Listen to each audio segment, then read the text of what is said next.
시청자 여러분 안녕하십니까. 이제 12월 4일 오후 시간이 됐습니다. 지금부터 전옥현의 안보정론 시작하겠습니다.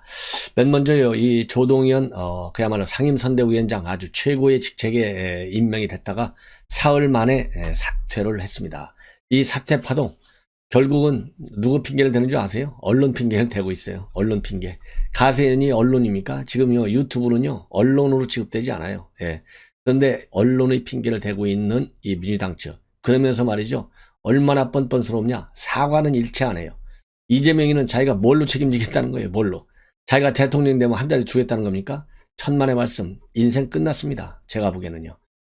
이재명 본인이 전과 사범인 사람이 여권의 후보가 됐다는 것 자체도 우리 국민들에는요 정말 치욕적인 거예요. 어디 저 외국 사람들하고 나가서 우리 국내에서도 정말 전과 사범이 말이죠, 구급 공무원 되기도 어려운 거 아니겠어요? 구급 공무원이. 예. 그런데 어떻게 대선 후보가 되냐요. 그런데 지금 이 조동현의 경우에는요 뻔뻔스럽다는 거하고 거짓말했다는 것이 우리 정서에도 맞지 않을 뿐만 아니라 그야말로 이 조국, 추미애, 박범계, 이재명 하면서 이 뻔뻔스러운 이중적인 이 민낯, 이것이 우리 국민들을 피로하게 만들었잖아요. 그럼에도 불구하고요 이재명이가 책임지겠대. 뭘로 책임지겠다는 말을 안 해요. 그래서 이재명과 송영길의 그 뻔뻔함, 이게 표 다 날아가는 소리, 우수수 떨어지는 소리가 들려요. 지금이라도 더 늦지 않게 공약, 국민이 싫어하는 거 다 철회하잖아요. 국민이 싫어하는 이러한 이 거짓말, 여기에 대해서도 반드시 사과하라. 그런데 말이죠, 이거를 이 권경의 변호사, 뭐 지금 우리 국민의힘에 뭐 선대위원장에 넣네 안 넣네 이런 얘기가 나오는데, 권경이나 지금 누구죠, 진중권, 이런 사람들이 이 국민의힘 앞으로 응원 안 하겠다, 지지 안 하겠다, 이렇게 해서 논평의 흐름을 민주당 쪽으로 바꾸겠다, 이렇게 선언했어요 최근에. 자, 그래서 그런지 모르지만 제가 그랬잖아요. 그래서 이 진보와 보수, 넓게 얘기해서 왔다 갔다 하는 사람들이 너무 많아요. 물론 뭐 왔다 갔다 하지 않고 진보에 말하자면 진절머리가 나가지고 이제 보수 쪽으로 방향을 전향한 사람들, 오히려 더 강보수인 사람들도 많아. 근데 진중권, 권경에 이런 사람은요 많이 방향을 돌린지 않았는데 최근에 보면 완전히 다시 원소속으로 바뀌었어요.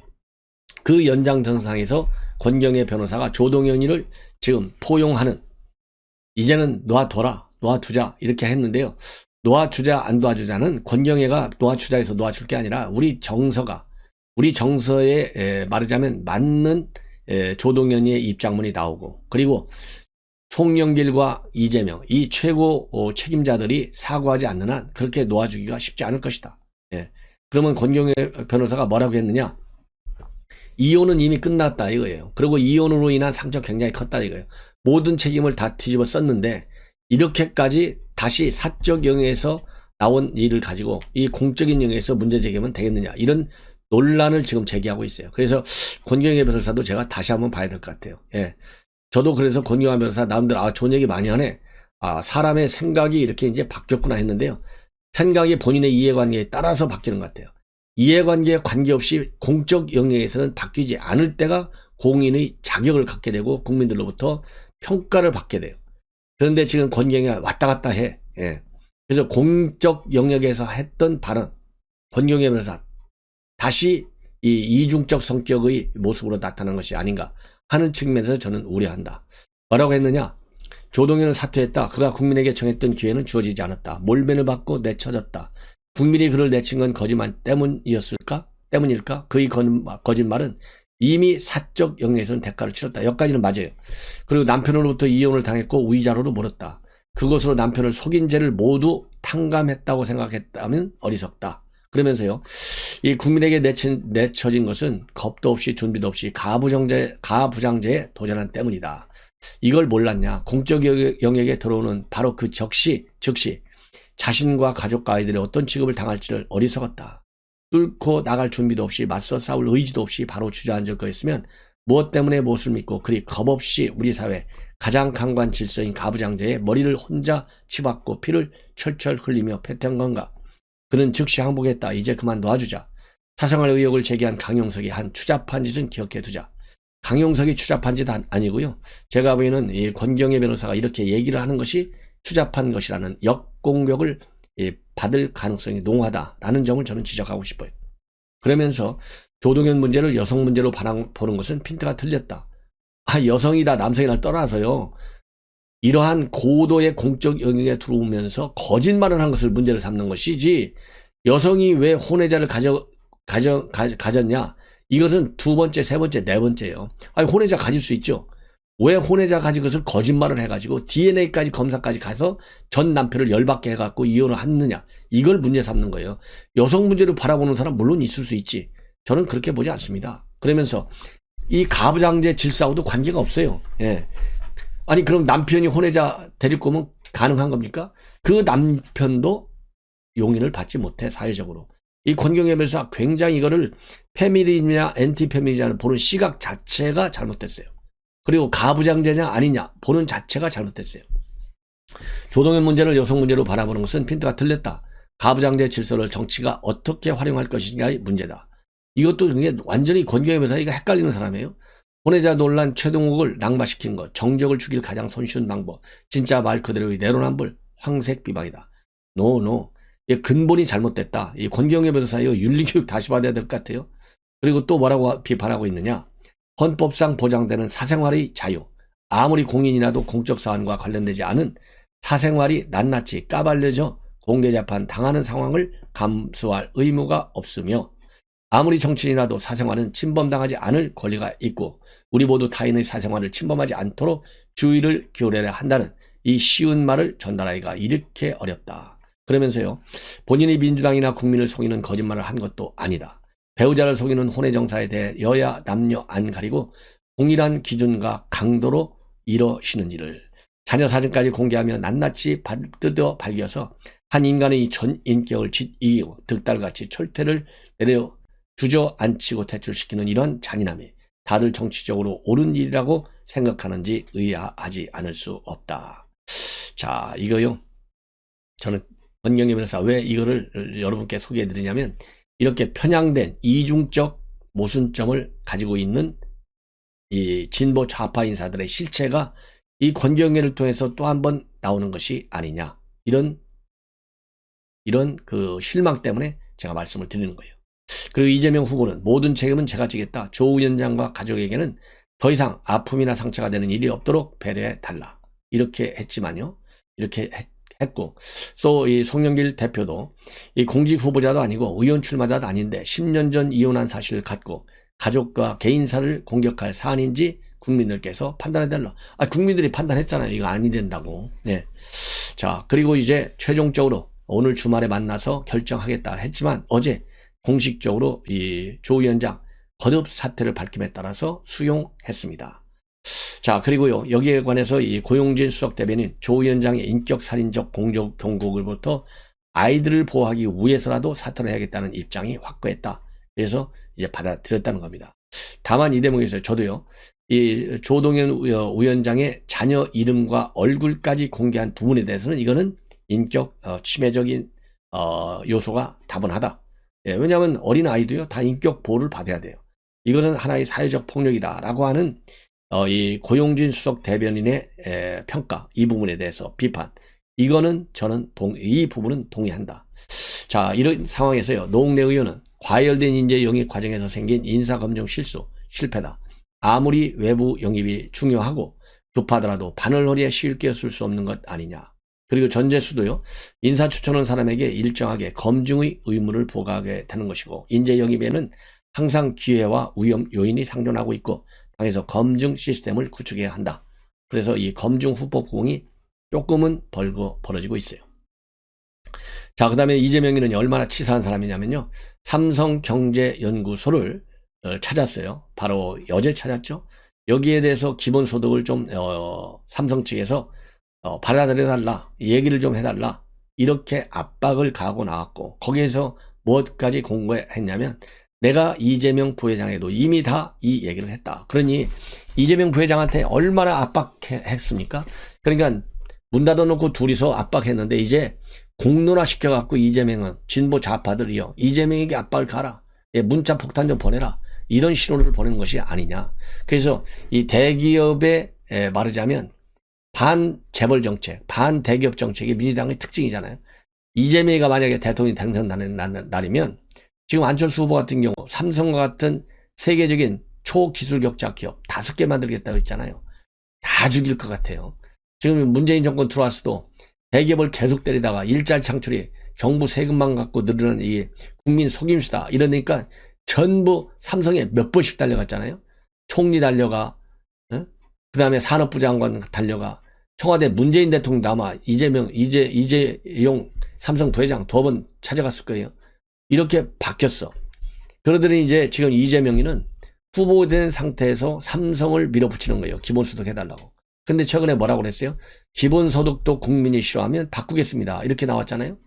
자, 이러한 이재명, 이게 과연 대통령 후보다운 발상이냐? 예. 그래서도 우리가 심판론을 제대로 좀 밀어붙여야 된다라고 저는 생각을 하는 거예요. 그리고 이재명 후보가 말이죠. TV조선 시사교양 프로그램인 식객 허영만의 백반기행에 출연해가지고요. 뭐가 제일 후회스럽냐? 그러니까 이재선 자기 셋째 형님하고 화해하지 못한 거, 이것이 가장 후회스럽다 이렇게 공개를 했어요.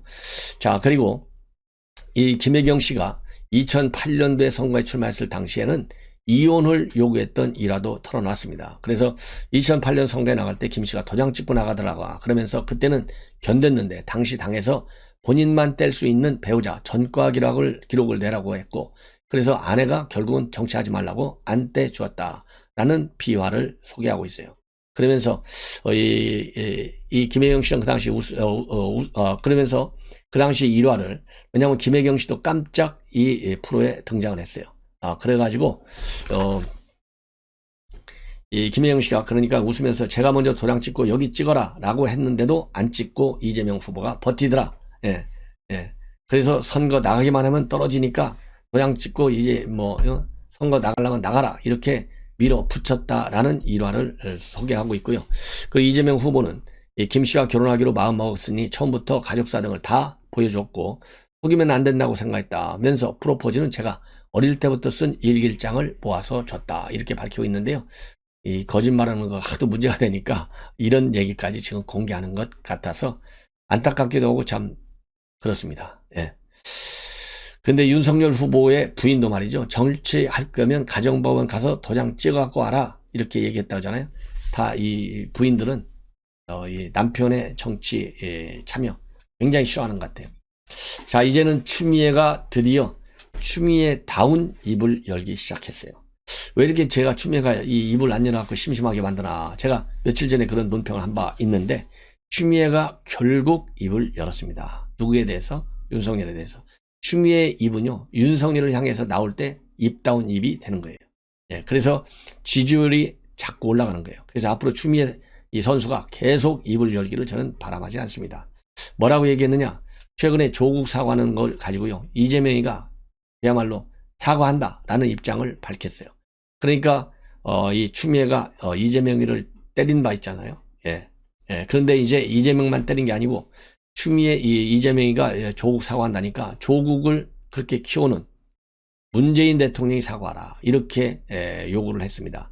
그러니까 이제 윤석열 후보를 향해서 뻔뻔하다 이러면서 이제 비판문을 내놓고 있어요. 이 비판 내용문을 여러분께 그대로 인용해 드리겠습니다.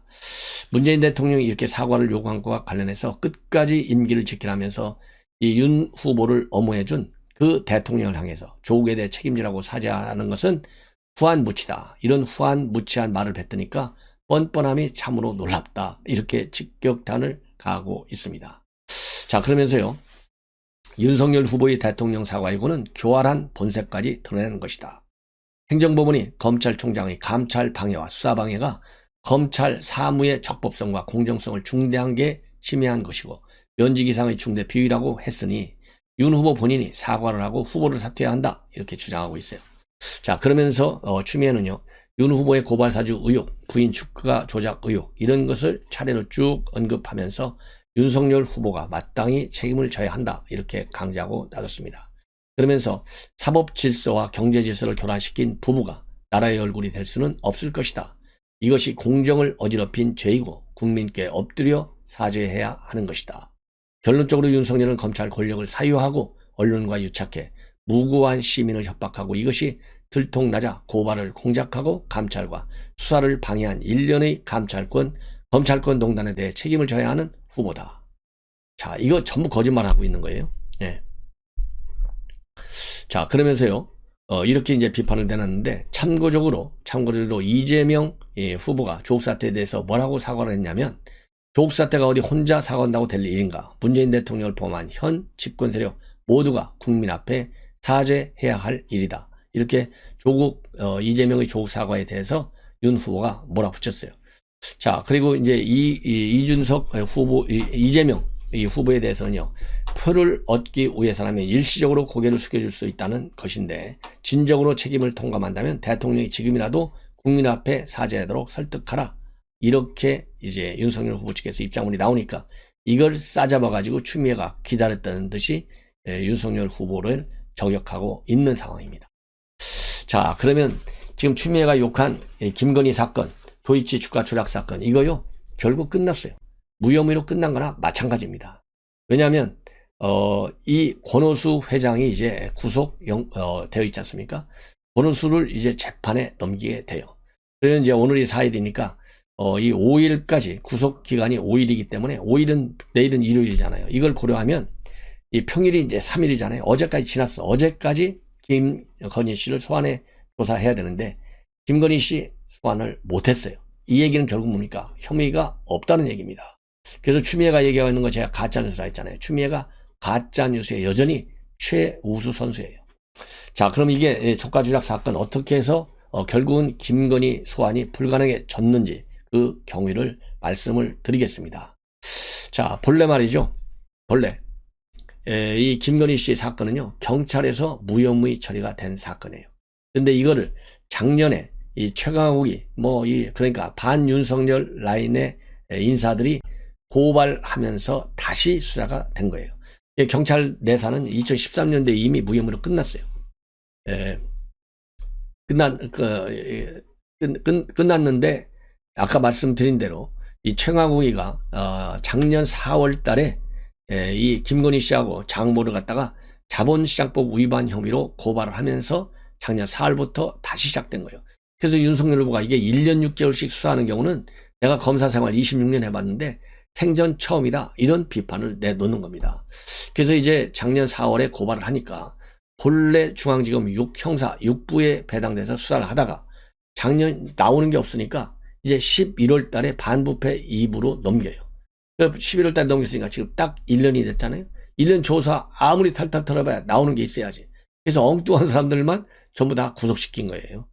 그래서 지금 권오수까지도 도이치모터스 이 회장까지도 구속됐고, 그 다음에 주가 조작 개입됐다고 의혹을 받는 사람들 3사람이 전부 다 최근 들어서 다 구속이 됐어요. 어떤 사람들이 구속됐느냐? 지난 10월 25일하고 지난 11월 5일 날 이 권오수 회장과 공모해서 주가 조작에 관여한 혐의, 즉 자본시장법 위반 혐의로 투자회사 대표 3명이 이 투자회사 대표 등 3명을 구속 기소했고요.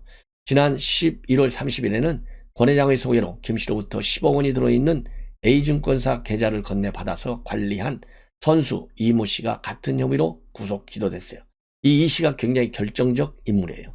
그래서 검찰은 이 김건희 씨가 이 씨를 통해서 주가 조작의 전주로 참여했다, 이렇게 의심을 갖고 계속 수사를 확대해 왔어요.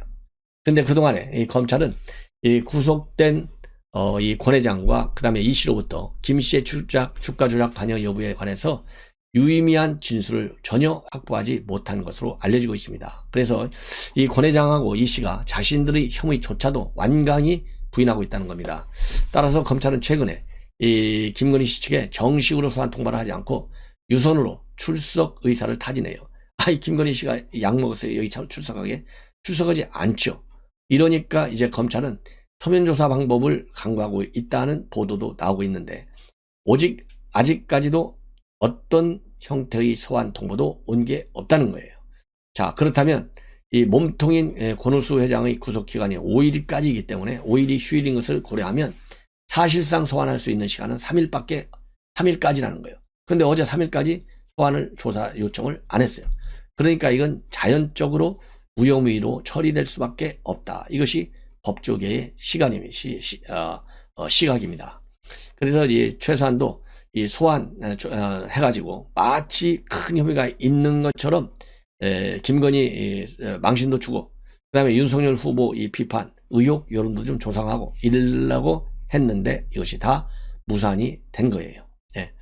그래서 사실상 이제는 그러니까 검찰이 말이죠. 떠벌리면서 수사를 하면 할수록 윤석열 후보는 물론 그다음에 장모 그다음에 김건희 씨 모두가 이거 별거 아니구나. 없네. 맹탕 수사했네. 정치 수사했네. 이런 비판문만 계속 나올 수밖에 없는 거예요.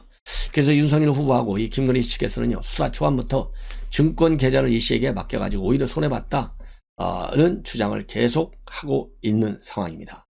그리고 또 이 2013년도 경찰 내사 결과 무혐의로 종결된 사안이라는 점도 윤석열 후보라든가 김건희 측에는 상당히 유리하게 작용하고 있는 부분이에요.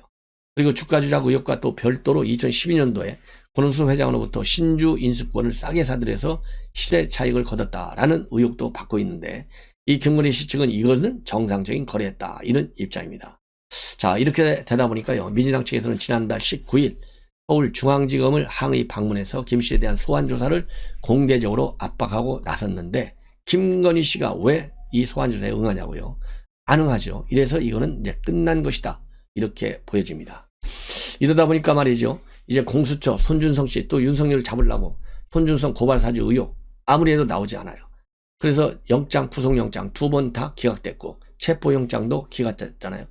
법조계에서는 이제 이 공수처의 존폐론까지 지금 나오고 있어요. 그런데 굉장히 충격적인 내용이 바로 뭐냐. 2일날 손준성 이 영장실질심사가 있었잖아요. 이 공수처. 여기에 주인검사로 공수처 차장 세컨맨이 직접 참여했어요. 여기서 뭐라고 실토를 했느냐. 기가 막힌 실토를 합니다. 우리 공수처는 아마추어다. 10년 이상 특별수사를 한 손검사와 그리고 변호인이 아마추어인 공수처 수사를 방해하고 있다. 그러면서 구속 필요성을 주장했어요. 그렇지만 실제로 확인해 보니까 손준성 검사 특수부 근무 경력이 별로 없어요. 그리고 변호인도 형사부에서만 근무했던 판사 출신이에요. 이러니까 얼마나 형편없는 공수처가 됐냐 이거예요. 그래서 영단 전자판사가 뭘 자꾸 물었냐면 그래서 누가 고발장 작성자라는 것이냐. 수차례 묻었지만 공수처 검사들은 임모 검사인 것 같다. 수사정보정책관실 내 검사 또는 수사관이다. 이렇게 특정이 어렵다. 말이 왔다 갔다 해. 그러니까 판사한테 망신을 나누고 나서 연국 차장이 저희는 수사정보정책관실에 임모 검사가 작성하고 성모 검사가 감수한 것으로 의견을 정리하겠다. 그런데요, 이러한 말하자면 여운국 차장의 진술을 뒷받침하는 문증 그리고 이 근거 이런 거는 전혀 제거하지 못했다. 이렇게 지금 나오고 있어요. 알려지고 있어요. 자, 그래서 이 윤석열 총장은 차치하고 손검사 기소도 쉽지 않다. 그래서 공수처는 손검사를 무조건 하고 이제는 결국 기소만 할 것이다. 그리고요, 이 고발사주 의혹에 대해서 손준성 검사 구속영장 계속 안 되니까 이제는 판사 사찰 문건을 조사받으라 라고 다시 압박을 가하고 있다고 합니다. 이게 공수처의 오늘날 현 추세예요. 그래서 6일날 이제 공수처 조사받으러 나가야 돼. 일정 조율 중에 있어요. 그래서 공수처는 독립성도 없고 전문성도 없다. 그래서 지난 80일간 완전히 86일간 빈손 수사만 했다라는 비판을 받고 있습니다. 예. 자, 이제는요, 뭐가 있느냐. 곽상도 전 의원이 아들 계좌를 풀어라. 이렇게 지금 항고장을 제출했다. 이렇게 돼 있어요. 왜냐하면 50억 클럽 멤버잖아요. 예, 그래서 아들 50억이 퇴직금이 나는 것이 결국은 뇌물이다. 이래서 뇌물죄를 적용하려다가 이게 안 되니까 알선수재죄를 적용한 거예요. 그런데 이 알선수재죄로 바뀌고 나니까 이 아들 구자 한 10개 정도가 추징보전이라는 이런 영장을 받아들여서 추징보전돼 있어요. 동결돼 있어. 자, 이래서 어제 이제 바로 엊그제 곽상도가 풀려났잖아요. 구속영장이 기각됐잖아요.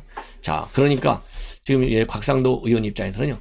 검찰이 적용 혐의를 바꿨기 때문에 추징보전 정당성 없어졌다. 이러면서 항고장을 냈어요. 자, 항고장을 냈어. 그러니까 이제 검찰에서는 이 알선수재로 바꾼 것도 말하자면 항고장을 내고 그리고 이 동결을 풀어라. 이러한 주장에 상당한 힘이 실릴 가능성이 크다. 이렇게 지금 법조계는 보고 있습니다. 그래서 이렇게 윤석열 잡으려고 이 손준성 검사를 잡고 있고, 그 다음에 대장동 사건과 관련해서는 국민의힘 게이트라고 몰아붙이려고 박상도를 구속시키려고 했지만은 모두 실패로 끝났다. 이게 뭘 의미하느냐? 무능력, 그리고 정치 검사, 정치 공수처, 이게 분명해졌어요. 이런 측면도 법치주의를 무너뜨리는, 자유민주적 헌법 가치를 무너뜨리는 것 아니겠습니까? 이런 측면도 우리가 자유민주주의 헌법 가치를 지키기 위해서라도 윤석열을 통한 정권 교체를 해야 되겠다. 다시 한번 우리가 확신을 갖는 대목입니다. 시청자 여러분, 이렇게 해서 본 방송을 마무리하겠습니다. 다시 이제 오찬 후에 또 여러분들을 찾아뵙도록 하겠습니다. 대단히 고맙습니다.